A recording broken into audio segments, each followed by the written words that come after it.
Baik, Assalamualaikum warahmatullahi wabarakatuh. Selamat pagi kepada seluruh siswa dan siswi kelas 11 jurusan Otomatisasi Tata Kelola Perkantoran SMK Golden. Bagaimana kabarnya hari ini? Semoga kalian dalam keadaan baik-baik saja. Amin ya Allah ya Rabbal Alamin.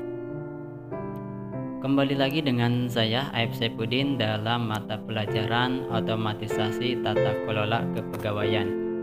Dalam kesempatan hari ini kita akan membahas tentang pengadaan pegawai. Nah, pengertian pengadaan pegawai. Pengadaan pegawai adalah suatu kegiatan mengisi informasi yang diperlukan yang umumnya disebabkan adanya pegawai yang berhenti, pensiun, meninggal dunia, dan demi perluasan organisasi.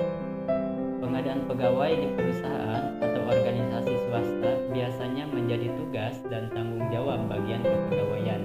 Bagian kepegawaian juga disebut sebagai bagian personalia, bagian sumber daya manusia, atau yang disebut dengan HRD, Human Resource Department.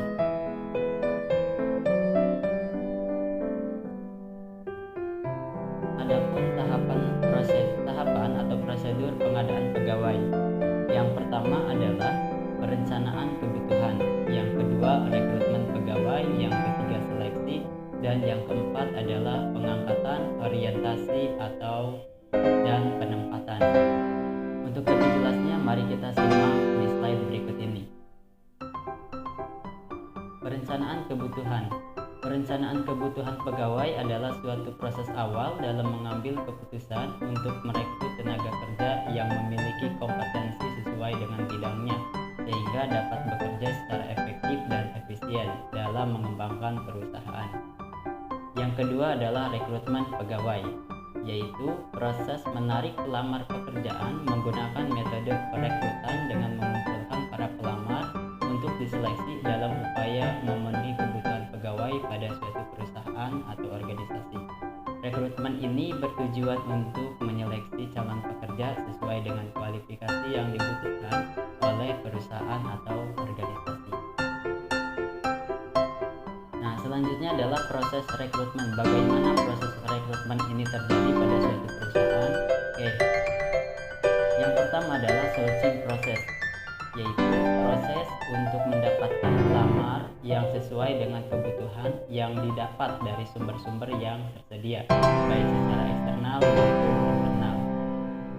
Yang B, selection process, adalah proses yang menyaring atau proses untuk menyaring pelamar dan menjadikan kandidat dengan sesuai dengan kriteria yang ditentukan. Proses seleksi dapat dilakukan dengan beberapa cara. Yang pertama, bisa dengan cara tes psikologi, tes wawancara psikologi, tes teknis, dan tes keterampilan. Yang C, user process, yaitu proses mencari orang yang tepat sesuai dengan posisi yang tersedia yang diperoleh dari kandidat yang lolos diseleksi. Tahapan dalam proses ini yaitu wawancara oleh manajer, tes kesehatan, tes administrasi, orientasi karyawan baru. Yang D, metode rekrutmen. Rekrutmen ini memiliki dua metode. Yang pertama adalah metode tertutup, yaitu metode penarikan pegawai yang hanya diinformasikan kepada para pegawai atau orang tertentu. Yang kedua, metode terbuka, yaitu metode penarikan pegawai yang diinformasikan secara luas kepada masyarakat dengan cara memasang iklan di media massa, media cetak, ataupun elektronik. Selanjutnya adalah sumber-sumber rekrutmen. Nah, sumber-sumber rekrutmen juga terdiri dari dua. Yang pertama, sumber internal. Pegawai yang akan mengisi lowongan pekerjaan diambil dari perusahaan tersebut dengan cara memindahkan atau memutasi pegawai yang sesuai dengan kriteria jabatan. Yang kedua, sumber eksternal, yaitu pegawai yang akan mengisi jabatan yang dibutuhkan berasal dari luar perusahaan. Informasinya bisa berupa iklan, internet, bursa kerja, job fair, televisi, radio, dan lain-lain. Dan tahapan yang ketiga yaitu seleksi.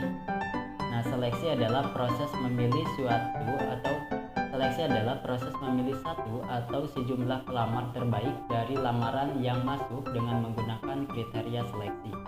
Adapun proses seleksi yang berlaku di setiap perusahaan, yang pertama adalah menyusun tim seleksi. Tim seleksi dapat terdiri atas manajer kepegawaian, psikologi pegawai, ahli psikometrik, dan manajer fungsional lainnya. Yang B, menyusun kriteria seleksi. Kriteria administratif seperti pendidikan, pengalaman kerja, kompetensi, dan keterampilan. Jenis tesnya seperti tes bahasa Inggris, tes psikologi, dan mengajar bagi guru, tes kesehatan, dan sebagainya yang dilengkapi dengan penilaian. Materi wawancara, dan penskoran itu cara menyusun kriteria seleksi. Yang C, menabulasi data pelamar adalah menggolongkan para pelamar berdasarkan demografinya, berdasarkan jurusannya, berdasarkan pengalamannya, dan sebagainya. Yang D, melakukan seleksi administratif. Nah, seleksi administratif dilakukan untuk menentukan apakah para pelamar memenuhi persyaratan lamaran seperti pendidikan, pengalaman kerja, referensi, umur, foto diri, dan sebagainya. Yang E, melakukan tes. Tes adalah alat untuk mengukur pengetahuan dan keterampilan kompetensinya. Yang F, melakukan wawancara. Wawancara bertujuan untuk mengetahui potensi atau kemampuan pelamar sesuai dengan bidang pekerjaannya. Yang G, melakukan uji kesehatan. Kesehatan fisik dan jiwa, pengetesan penggunaan narkoba dan minuman keras. Yang H, melakukan pengumuman seleksi. Bagi yang sudah melakukan seleksi, maka akan dilakukan pengumuman siapa saja yang lolos. Nah, pengumuman dilaksanakan untuk mengumumkan para pelamar yang lulus dari seleksi. Bagi yang tidak lulus seleksi, diberikan penjelasan bahwa data mereka masuk kepada database yang sewaktu-waktu bisa dipanggil sesuai kebutuhan. Artinya, bagi yang tidak lolos dalam seleksi, masih ada kesempatan, namun kesempatan itu tidak terlalu besar.